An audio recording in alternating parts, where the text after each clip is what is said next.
Hey guys, this is Avenge, and I'm doing another video for this Pauper Cube I'm working on. This time I'm going over blue. The first card we have is Arcane Denial.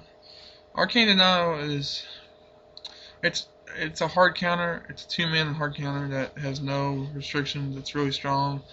Well, the only real restriction it has is that it lets your opponent draw 2 cards off of it on their next upkeep, which is kind of a steep price sometimes. But being able to counter them, like having a counter spell, this card is like, it's a lot easier to splash in the deck than the counter spell itself is. So it ends up being worth it most of the time, especially if you pick the right target to hit, like a game-ending card. This is kind of an interesting card. It's basically a 1/3 that you can discard a card to switch its power and toughness.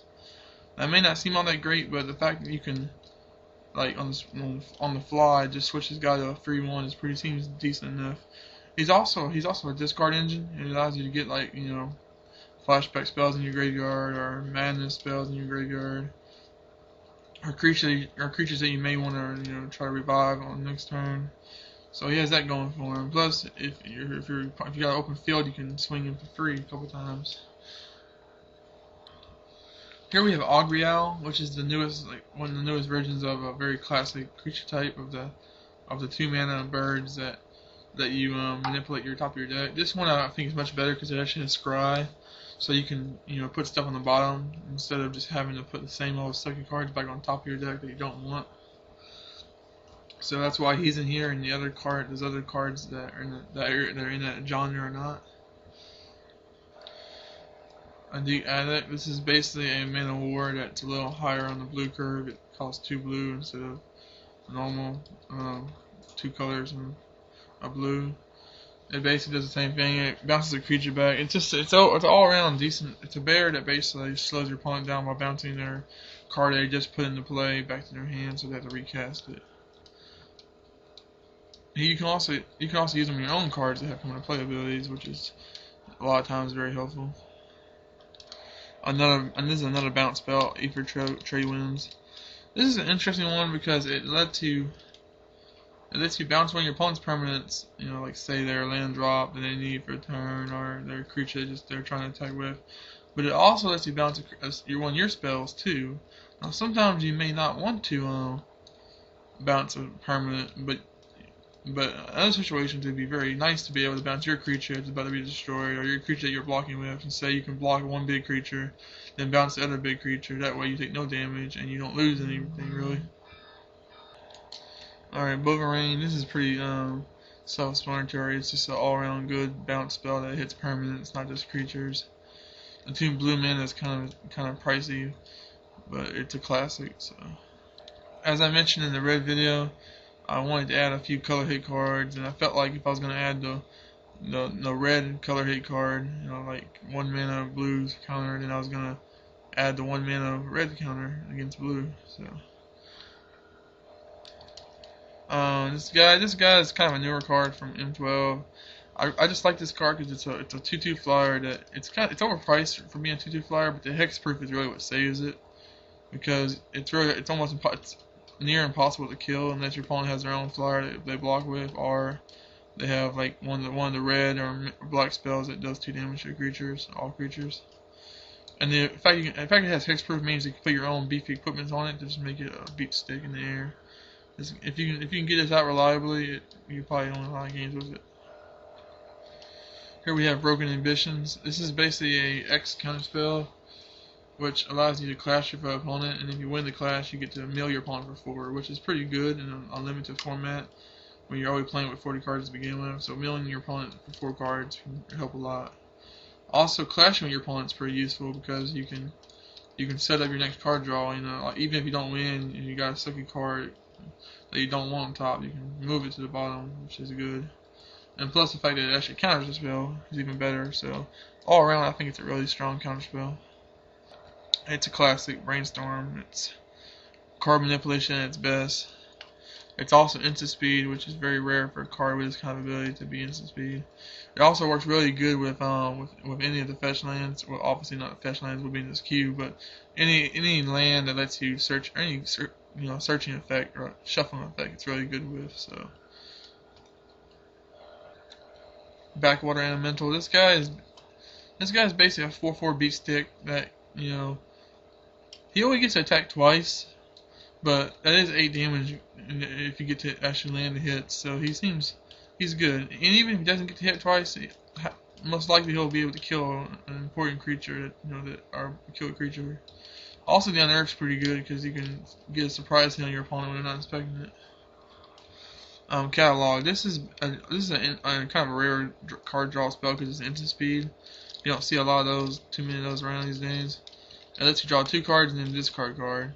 So essentially you're really just getting a 1 card advantage, but you're also getting to filter through your cards. Get rid of a card you don't want for a card that you can actually use. It also lets you put a card in your graveyard. It lets you start building up your graveyard manipulation stuff. Another all-time classic, Capsize. Basically, if you have enough mana, this card just basically slows your opponent down to where they can't. They basically are just like a snail. They really can't do anything. Especially if you got enough mana to cast it and buy back it like twice. Being able to return their two best creatures or whatever it's really good. It really just puts them on a really slow clock, which will almost always guarantee your win. Calcinate Sniper. This guy's pretty interesting. He's got Shroud, so he's really hard to kill. He's also got a big ass, so that makes it hard to kill in combat. The fact that whenever you drop a land, he gets to switch his attack is pretty good. So you can actually, like, if you're on the offense, he's good on defense and offense. If you're on the offense and you drop a land, he becomes a 4/1. It's pretty hits for a lot. If he's on the defense, he's a 1/4 that can still block all day long most things. This is another one of those really good counter spells. It's an X spell, so it's kind of pricey. You gotta pay a lot into it if you want to counter bigger spells. But it also lets you scry 2, which is the really strong part of this card. It lets you set up your card draws. Cloud of Fairies. This is one of those.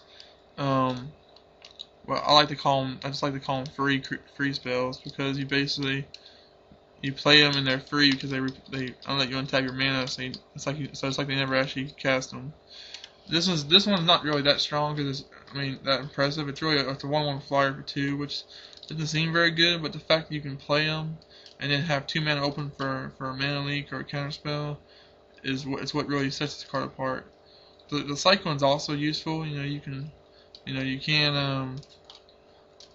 cycle it if the game's gone far enough where you don't want a 1/1 flyer anymore. But like I said before, the ability to play a 1/1 flyer and then also be able to leave 2 mana open for a counter on turn 2 is really good. That's a lot of good control there.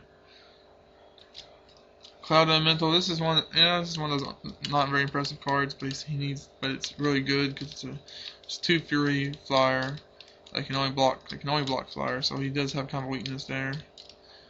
But he's a 2 free flyer, which is helpful. He can't be shot, but he can be lightning bolted. But he's not like that impressive, but he's viable. Deep Analyst, also nicknamed Deep Anal by a lot of players. This is basically card drawing at its best. It's 4 mana for 2 cards. Also, it's got flashback, pay for your life, which is a very low price to pay to be able to draw 2 cards. So essentially, this card is basically you look at this card as being 6 mana for 4 cards, which is not that bad of a deal. And the fact that you can spread it among 2 different turns is even better in a lot of situations. Daze is basically just it's a pitch spell. It's a pitch spell counter. It's like the closest thing a Pauper Q will ever get to having Force of Will, which I know that's a long shot saying that, but still, it's basically a free Force Spike is what it is, and it has times when it's really useful. We go from having the Force of Will to just having the good old fashioned counter spell, just good old essential 2 blue counter target spell, no questions asked. Dreamscape Artist. This is basically kind of It's a land fetching spell. It's a land fetching creature for blue, which is kind of unusual. So that's why I added it to the list. You do have to discard a card and sacrifice a land, which seems like kind of a steep price to get to search it for 2 lands. But you are getting 2 cards back for two. You're losing 2 resources to gain 2 resources, which is fair enough. But you got to think about it like this: you're also filtering out your deck, so you're getting to your better cards faster, and you also put the lands into play. Like, they don't come into play tap; they come into play. So you can pay 3 mana, and then sacrifice a land. When say you have 4 mana, you can pay 3 mana, sacrifice a land, or sacrifice one of the lands that you already tapped, and then boom, you got 2 extra mana that you didn't have before that you can spend. This guy, the more you look at this guy, the better he seems to be, actually. Dream Thief. Dream Thief is basically a 2/1 flyer that if you play another blue spell during the turn, you get to draw a card. So at the best, it's a 2/1 flyer that draws you a card when it comes into play, which is really good. Now at worst, he's a 2/1 flyer that just does nothing, which is still good. Here we have Pit Mage, which is he's a 1/1 that he basically taps the counters. He basically taps to force spike someone, which is pretty good because it basically means that your opponent is going to have to really be careful what they spend, and they're going to have to have extra mana open for every spell they play. They can't tap out, so it does kind of slow your opponent down, and give you time to build up your resources. The fact that you can also morph them and morph them up for 1 blue is even better, because that way your opponent won't know what's going to happen, unless I decide that this is the only morph card in the whole cube, and then your opponent will always know what it is. But that's beside the point. I'm not even going to try to pronounce this guy's name. This is basically a 4/4 flyer that you can just spend for 4 mana. Well, spend for 2 mana for 4 turns. I remember playing this back in Time Spiral Limited, and he was always just really strong, so I decided to add him. And because a 4/4 flyer is pretty strong on the curve, especially one that has haste.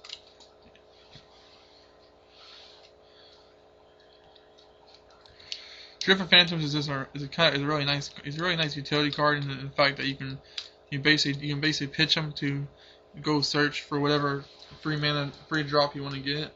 So anything that costs the same mana costs him, you can go and fetch out of your deck. So he's basically a proxy for whatever free drops you have in your deck. And even if we don't go and search and transmute him, he's a 0/5 flying defender, which is really strong because he can pretty much block whatever's going to attack you all day long and survive for the most likely.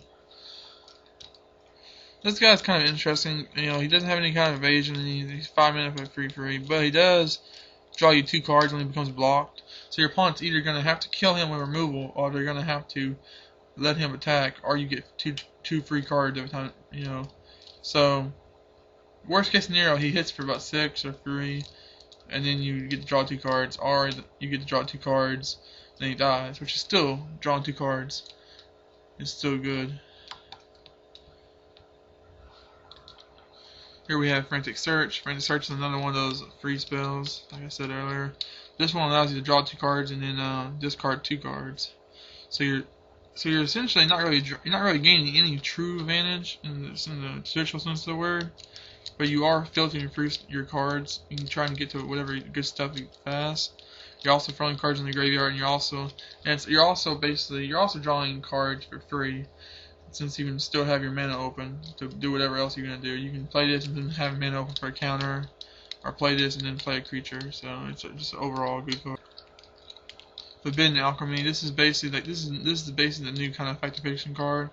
The only difference is you only get one of the cards that you look at, and but it does have flashback, so you can do it twice, even though the flashback cost is pretty steep, as being 7 mana and having a black. So this card works best in black-blue, cube decks, like more controlling style decks.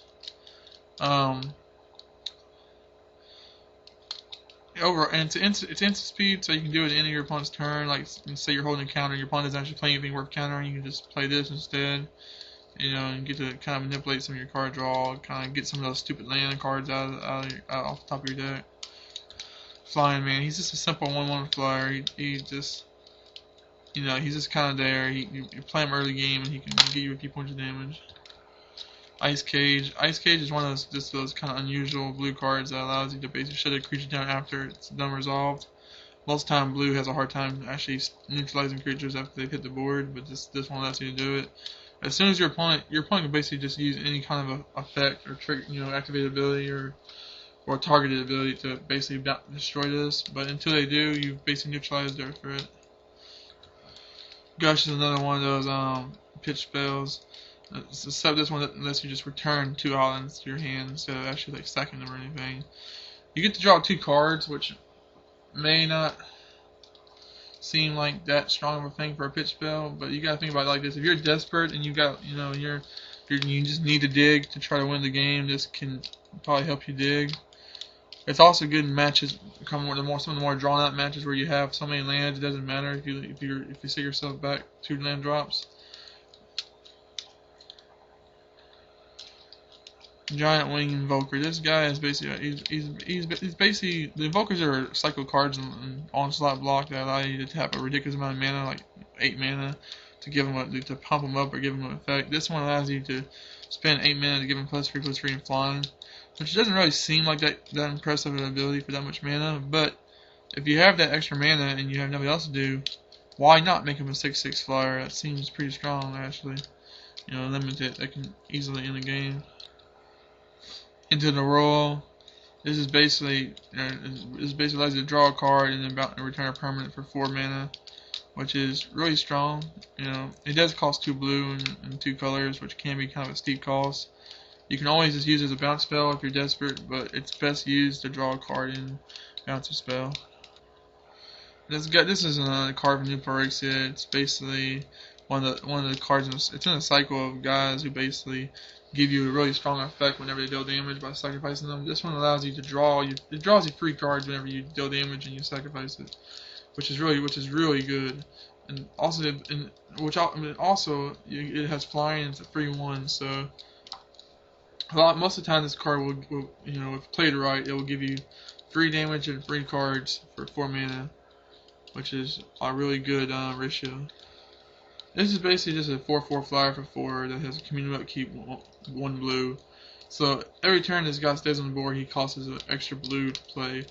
So after so he's like, if you're not playing like a mono blue, he's gonna die pretty fast. But the point of the card is that you swing with him when you can. So even if you only get him out for 2, even if you only keep him out for 2 turns, that's 2 turns. You have a 4/4 flyer that's probably gonna rule the sky. Ludolith Core. This is one of I've always loved this card, even back in the day when I played Time Spiral Standard and Limited.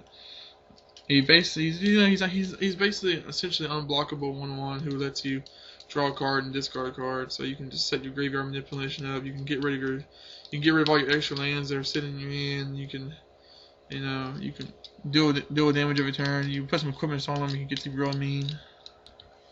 Crackling the Hatchet is basically a wall that just shuts down your opponent's early game ground creatures. Your opponent plays a 2/2 Goblin on turn 1. You play a 0/4 on turn 1. I mean, who just did better there? He's a good defense card. It's all he's really good for. If you draw him late game, he's probably not going to be as good. But in that early game, he's very helpful against the more aggressive aggro decks. This is Screecher. He's a 3 mana 2/2 flyer that has Unearth 3. He's not really that impressive. He's a 2/2 flyer, which is like kind of good, but not really that great. But he has Unearth, so you basically get to swing with him again even after he dies. So he does get you about 2 to 4 points of damage most of the time.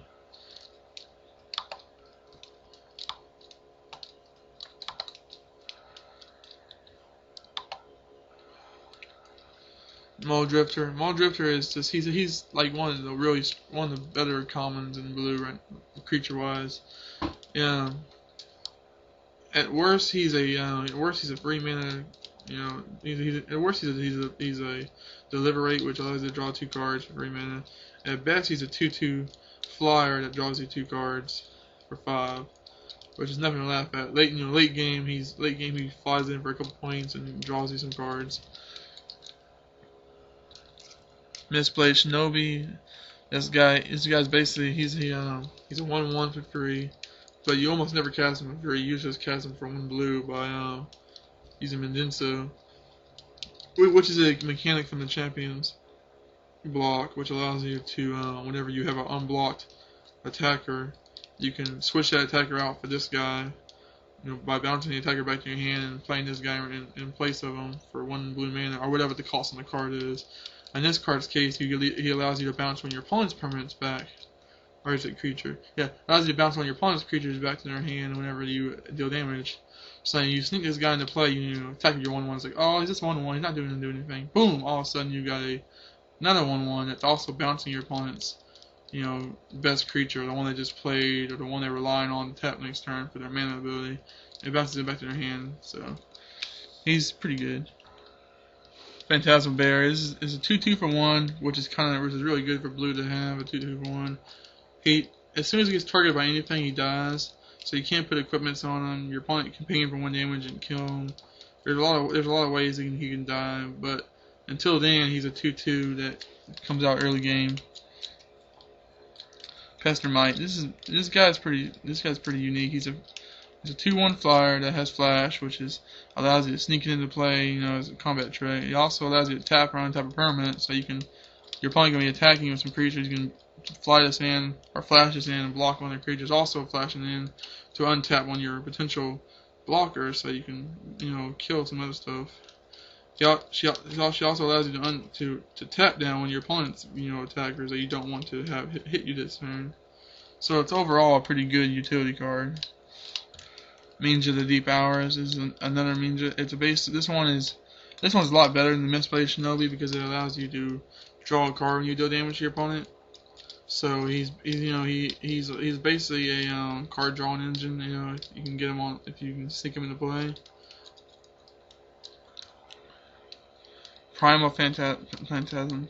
This is a pretty that's a nice little variety card I like because it you can choose what you want it to come into play as. You can choose to have it as a 3/3 beat stake or a 2/2 flyer that can fly over stuff, or as a 1/6 defender that can defend block attackers all day long.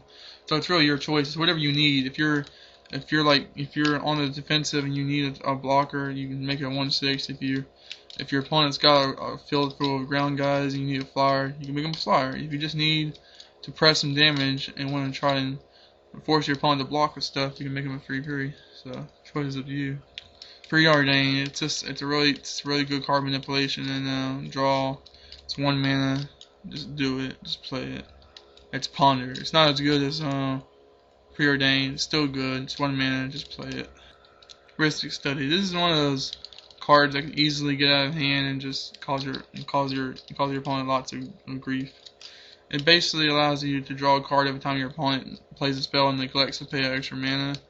So if your opponent basically either has to allow you to draw a lot of cards or play all their spells a turn later or save extra mana to play their spells, which basically means that you're going to be drawing some cards most likely.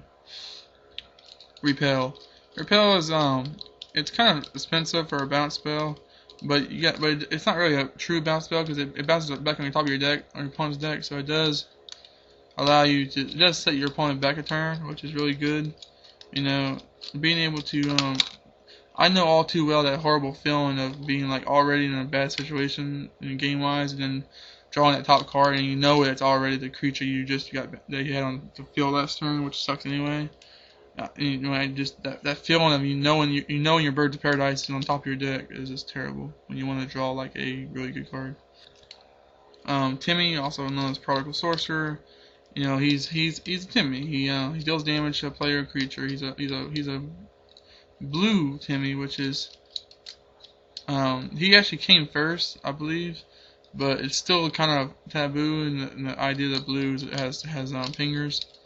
But blue has, back in the old days, blue has had a lot of direct damage, but it's still it's a different concept these days. This art is actually one of my personal favorite of the arts. as anybody that really knows me that well knows I love 7th edition artwork. So I mean, what else can I say about him? He's good. He's easy to cast. He allows you to ping off creatures. He also allows you to ping your opponent. He's a good control card. And for our last card, we have Rushing River, which is a bounce spell that allows you to bounce a non-land permanent for 3 mana. But the thing is, you can also kicker it by sacrificing a land to bounce 2 permanents. Which, being able to bounce 2 permanents for a single card effect in a small amount of mana is pretty strong. You know, you can. This game can, if played the right situation, can be really strong to win you the game. But it's also a good desperate play. You know, like if you just have to try to stall a couple turns. So I hope you guys like going over the blue cards. Thought they were kind of interesting. If anybody has any better ideas on blue cards I should add, or thinks some of the ones I have in here are just terrible, then I guess let me know. I'll see you when we go over the next video, which will probably be most likely either green or black.